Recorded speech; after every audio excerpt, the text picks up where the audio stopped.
अस्सलाम वालेकुम dear viewers, आज हम एक बहुत ही इम्पोर्टेंट टेस्ट के बारे में बात करेंगे और इनका स्पेशली ख्याल रखना चाहिए प्रेग्नेंट वमेन को, हमला ख़वातीन को, क्योंकि अगर वो इन चीज़ों का ख्याल नहीं रखती, इनका इलाज नहीं करती, उनके जो बच्चे पैदा हो जाएंगे तो उनको ऐसे कंडीशंस, ऐसे कॉम्प्लिकेशंस, ऐसी बीमारियाँ होगी जिसका कोई इलाज भी नहीं होगा और बच्चा जो है वो लाइफ लॉन्ग मुतासर रहेगा। तो आज हम बात करते हैं टॉर्च टेस्ट के ऊपर। अच्छा, टॉर्च टेस्ट क्या है? देखिए, ये जो टॉर्च वर्ड है ये एक एक्रोनिम है जो 5 बीमारियों के लिए हम ये टेस्ट परफॉर्म करते हैं। मतलब इस एक ही टेस्ट से हमें 5 बीमारियों का पता चल जाता है जब हम ये टेस्ट परफॉर्म करते हैं प्रेग्नेंट फीमेल के लिए। कौन कौन सी बीमारियों की हमें वो पता चल जाती है इस टेस्ट के जरिए। सबसे पहले है T stands for toxoplasmosis. Toxoplasmosis ये एक पैरासिटिक डिजीज है, एक पैरासाइट है, ठीक है, एक जरासीम है जो ये हमें एंटर होता है मोस्टली कैट्स फीसिस से। जो बिल्लियाँ हम पालते हैं उनकी फीसिस में जो है ये पैरासाइट्स आ सकता है। अगर हमारे हाथ उनके साथ लग जाते हैं और हमारे हाथ उनके फीसिस से गंदे हो जाते हैं, फिर उन्हीं गंदे हाथों से हम खुराक करते हैं तो ये बीमारी हमें होती है, ठीक है। इसके अलावा दूसरा जो other, O stand for others, दूसरी बीमारियों के लिए भी हम ये टॉर्च टेस्ट वो करते हैं। इस जैसा कि HIV हो सकता है, ठीक है, जिसकी वजह से एड्स हो सकता है, सिफिलिस की बीमारी हो सकती है, हेपेटाइटिस वायरस हो सकता है, ठीक है, जिसकी वजह से हेपेटाइटिस की बीमारी होती है, जिगर का मसला आ जाता है इस कंडीशन में। इसके अलावा और भी बहुत सारे वायरसेस हैं और डिजीजेस हैं जिनकी हम डायग्नोसिस करते हैं टॉर्च टेस्ट पे। तो O stands for other diseases. Rubella, जिसको हम जर्मन मीजल्स भी कहते हैं, ये भी एक वायरस है, ठीक है। इसी वायरस की वजह से भी ऐसे मसले आ जाते हैं बच्चे को जब वो यूट्रस के अंदर होता है, बच्चेदानी के अंदर होता है, ठीक है। तो अब इसके सिम्टम्स हमने आगे पढ़ने हैं, कॉम्प्लिकेशंस हमने आगे पढ़ने हैं। रुबेला को हम जर्मन मीजल्स भी कहते हैं, ये आप नोट करें। इसके अलावा C स्टैंड फॉर साइटोमेगेलो, ये भी एक वायरस है, एक जरासीम है जिसकी वजह से भी बर्थ डिफेक्ट हो सकते हैं।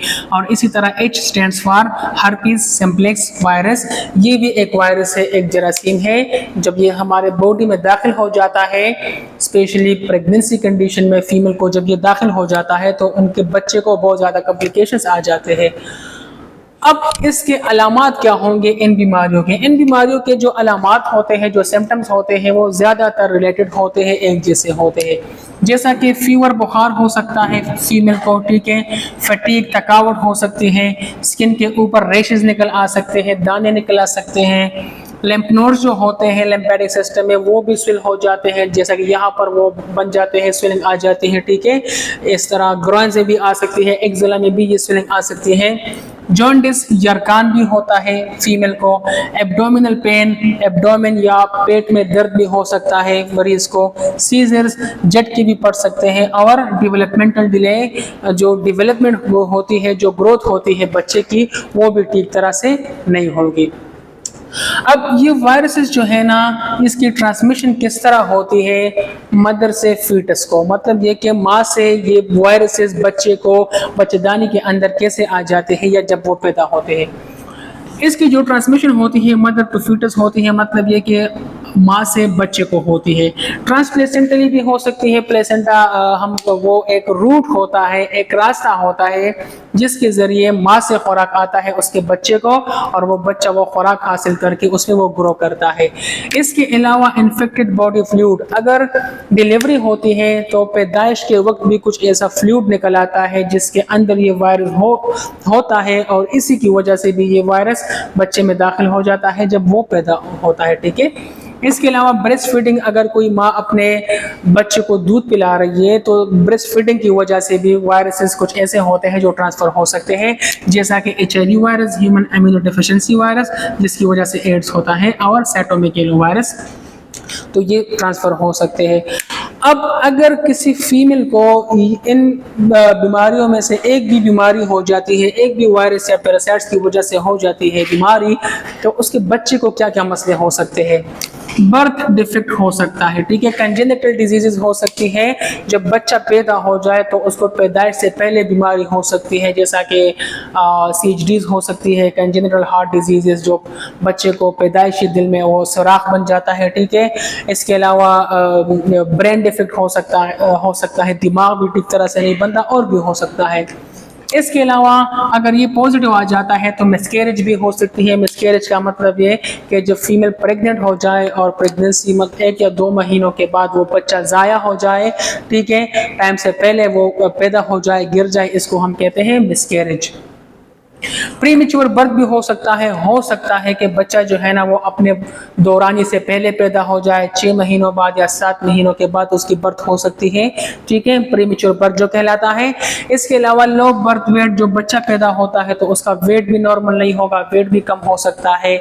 इसी तरह विजन एंड हियरिंग प्रॉब्लम, अगर एक बच्चा पैदा भी हो जाता है तो उसको आइज प्रॉब्लम हो सकती है, नज़र में मसला हो सकता है, या सुनने में कोई मसला हो सकता है, हेयरिंग प्रॉब्लम, ठीक है। इसके अलावा डेवलपमेंटल डिले, बच्चा जब पैदा हो जाएगा तो वो ठीक तरह से डेवलपमेंट नहीं करेगा, उसकी ग्रोथ भी ठीक तरह से नहीं होगी, ठीक है, वो छोटा ही रह जाएगा। इसके अलावा ऑर्गन्स डैमेज भी हो सकते हैं, मतलब हमारे कुछ और organ like kidneys, heart, brain, ये भी डैमेज हो सकते हैं। डायग्नोसिस के लिए, तशखीस करने के लिए इन बीमारियों को जो टेस्ट हम परफॉर्म करते हैं, टॉर्च, इसका प्रोसीजर क्या है और ये हम किस तरह परफॉर्म करते हैं। तो ये टेस्ट को परफॉर्म करने के लिए हमें ब्लड चाहिए होता है, ब्लड टेस्ट भी हम परफॉर्म कर सकते हैं, ठीक है। स्ट्रिप भी आता है, एलाइजा भी हम वो परफॉर्म कर सकते हैं। PCR test, polymerase chain reaction, ये टेस्ट भी हम परफॉर्म करते हैं इन बीमारियों को डायग्नोस करने के लिए। यूरिन टेस्ट, छोटे पेशाब में भी हम कुछ टेस्ट परफॉर्म करते हैं, स्पेशली साइटोमेगालो वायरस और हर्पिस सिम्प्लेक्स वायरस, इनकी डायग्नोसिस हम छोटे पेशाब से भी कर सकते हैं। अब इसका जो ट्रीटमेंट डॉक्टर वो पेशेंट को देता है वो एंटीपैरासिटिक ड्रग्स भी हो सकता है, एंटीबायोटिक भी हो सकता है, और एंटीवायरल ड्रग्स भी हो सकता है। तो ये टॉर्च टेस्ट का जो हमने एक्सप्लेन किया। दूसरी बात है कि इन बीमारियों से हम अपने आप को कैसे बचा सकते हैं, अपने बच्चे को कैसे इस कॉम्प्लिकेशन से बचा सकते हैं। तो डॉक्टर के पास जाना चाहिए जब भी कोई फीमेल प्रेग्नेंट हो जाए और इनको इन अलामात में से कोई अलामात होंगे तो उनको डॉक्टर के पास टाइम पे जाना चाहिए, ताकि इसकी टाइम पे डायग्नोसिस हो जाए, तशखीस हो जाए और टाइम पे वो फीमेल ट्रीट हो जाए, तो उनके बच्चे को ये कॉम्प्लिकेशंस नहीं होगी। डियर व्यूअर्स, ये शॉर्ट सी वीडियो थी। अगर आपको ये वीडियो अच्छी लगी है तो इसको लाइक करें, इसको शेयर करें और चैनल को सब्सक्राइब करें। Thank you so much.